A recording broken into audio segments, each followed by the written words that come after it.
कहानी उन आम घरों की है जहां खाने वाले तो कई, लेकिन कमाने वाला एक मर्द ही होता है।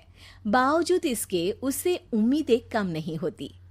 देखिए जी, सामने वाले वर्मा जी कैसी अच्छी तरह से सफाई करते हैं छुट्टी वाले दिन अपने घर की, और एक आप हैं।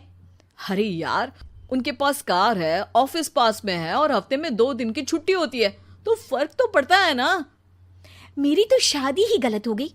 अरे कोई मस्त लड़का मिलता, कमाता भी, घुमाता भी, घर के कामों में भी मदद करता, लेकिन नहीं जी, हमारे वाले को तो कमाने से फुर्सत ही नहीं, और कमाई भी ऐसी कि कोई जरूरत पूरी ही नहीं हो रही है। सुनील बेचारा शीना को देखकर सोचता है कि शीना सही कह रही है।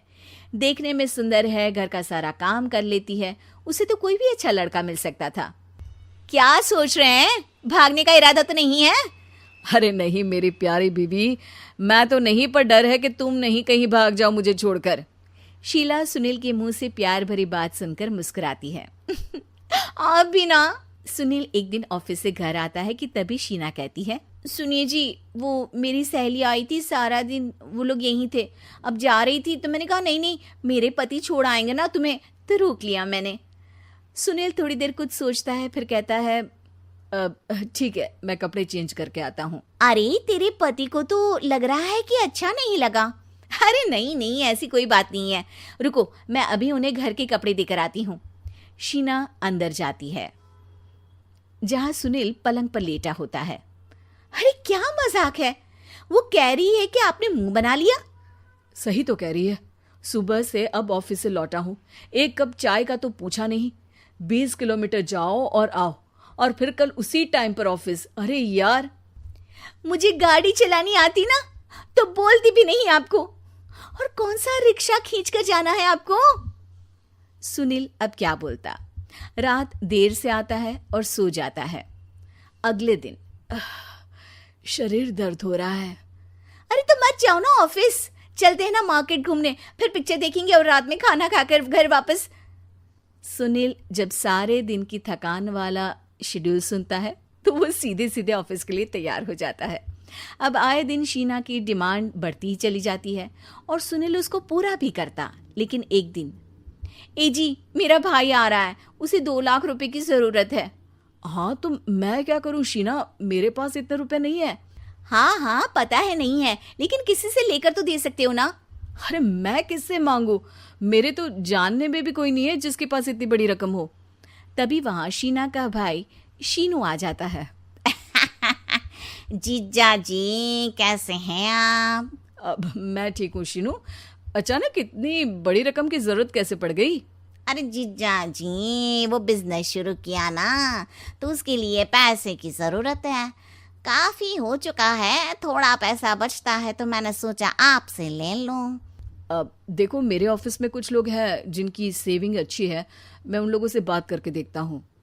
सुनील ऑफिस से किसी से पैसे लेकर शीना को दे देता है।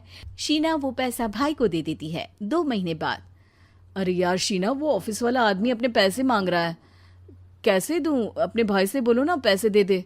अरे हाँ हाँ दे देगा, कहाँ भागा जा रहा है, आप उनको बोल दो कि दे देंगे। थोड़े दिन बाद, शीना, वो आदमी मुझसे आज भी पैसे मांग रहा था यार, मैं तंग आ गया हूँ, ऑफिस जाते ही सामने उसका चेहरा दिखता है, क्या बोलूं, बार बार पैसे मांगता है। अच्छा मैं शीनू को फ़ोन लगाती हूँ, बात करके देखती हूँ। शीना भाई को फ़ोन करती है लेकिन वो फ़ोन उठाता ही नहीं। लगता है भाई कहीं ऐसी जगह है जहाँ नेटवर्क की समस्या होगी। सुनील अगले दिन दोपहर को ही घर आ जाता है। उसका चेहरा उतरा और परेशान सा होता है। वो रोने लगता है। अरे क्या हुआ जी, आप इतना परेशान क्यों हैं? सब ठीक तो है ना? अरे नहीं शीना, कुछ ठीक नहीं है, मैं ठीक नहीं हूँ। तुम्हारे भाई के लिए मैंने जो पैसे लिए थे, उस आदमी ने आज भरे ऑफिस में सबके सामने मेरी बेइज्जती कर दी। सबके सामने आज मैं कर्जदार बनकर खड़ा था। मैंने हर वो प्रयास किया घर चलाने के लिए जो मैं कर सकता था, लेकिन अब नहीं होगा। वो फिर रोने लगता है। अरे आप तो औरतों की तरह रो रहे हैं, मर्द हैं आप। क्यों, आदमी के सीने में दिल नहीं होता, या फिर वो इंसान नहीं मशीन होता है? अरे मैं थक चुका हूँ शीना, तुम समझती क्यों नहीं? मैं भी शारीरिक और मानसिक रूप से थकता हूँ, मैं भी आराम करना चाहता हूँ, सुकून चाहता हूँ। मैं अब कुछ नहीं कर सकता। कुछ नहीं। वो बैठ जाता है। शीना पति को हैरान परेशान देखकर चुप हो जाती है। अगले दिन, सुनिए, ये लीजिए 2 लाख रुपये, उस आदमी को दे दीजिए और बोल दीजिए कि आज के बाद किसी को पैसे के लिए बेइज्जत ना करे। सुनील पैसे देखकर राहत की सांस लेता है। अरे शीना, तुमने तो मेरा बहुत बड़ा काम कर दिया। अब मैं शान से ऑफिस जा सकता हूँ। लेकिन ये पैसे आए कहाँ से? ये पैसे मैंने अपने गहनों को गिरवी रख कर लिया है। तुम ठीक रहो, निश्चिंत रहो, मैं बस यही चाहती हूँ। मुझे माफ़ करना, पर अब मैं समझ चुकी हूँ कि मर्द को भी दर्द होता है।